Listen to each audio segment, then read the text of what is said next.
రాజ్యసభ సభ్యులుగా ఎన్నికైన తర్వాత ఎంపీ చింతకాయల విజయ్ తొలిసారిగా నర్సీపట్నంలో అభివృద్ధి కార్యక్రమాలను ప్రారంభించారు. గురువారం నర్సీపట్నంలోని 26వ వార్డులో 15,44,000తో నూతనంగా నిర్మించిన సీసీ రోడ్డును ఆయన ప్రారంభించారు. చింతకాయల పద్మావతి టీడీపీ పట్టణ అధ్యక్షులు చింతకాయల రాజేష్లతో కలిసి రిబ్బన్ కట్ చేసి శిలాఫలకాన్ని ఆవిష్కరించారు. ఈ కార్యక్రమానికి ముందుగా వెలమ వీధిలోని రామాలయంలో ఎంపీ విజయ్ విశేష పూజలు నిర్వహించారు.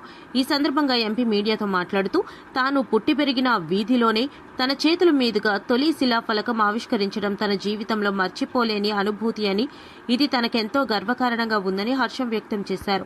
అభివృద్ధి కోసం మంత్రి అయ్యన్న పాత్రుడు అహర్నిశలు కృషి చేస్తున్నారని, కేవలం 2 ఏళ్ల వ్యవధిలోనే నియోజకవర్గంలో రోడ్ల నిర్మాణాన్ని చేపట్టారని ఆయన కొనియాడారు. భవిష్యత్తులో నర్సీపట్నం వేగంగా సృష్టి క్షేత్రంగా రూపుదిద్దుకోబోతోందని, ఇది ప్రపంచవ్యాప్తంగా ఉన్న శివభక్తులను ఆకర్షించేలా అత్యద్భుతంగా ఉండబోతోందని ఆయన పేర్కొన్నారు. సీఎం చంద్రబాబు నాయుడు, నారా లోకేష్, మంత్రి అయ్యన్న పాత్రుడుల నాయకత్వంలో నర్సీపట్నం మరింత అభివృద్ధి చెందుతుందని, పార్టీ కోసం కష్టపడిన ప్రతి కార్యకర్తకు ఎల్లప్పుడూ అండగా ఉంటామని స్పష్టం చేశారు. ఈ కార్యక్రమంలో మున్సిపాలిటీలోని అన్ని వార్డుల ఇన్ఛార్జీలు, టీడీపీ కార్యకర్తలు, అభిమానులు, వార్డు మహిళలు, కూటమి నాయకులు తదితరులు పాల్గొన్నారు.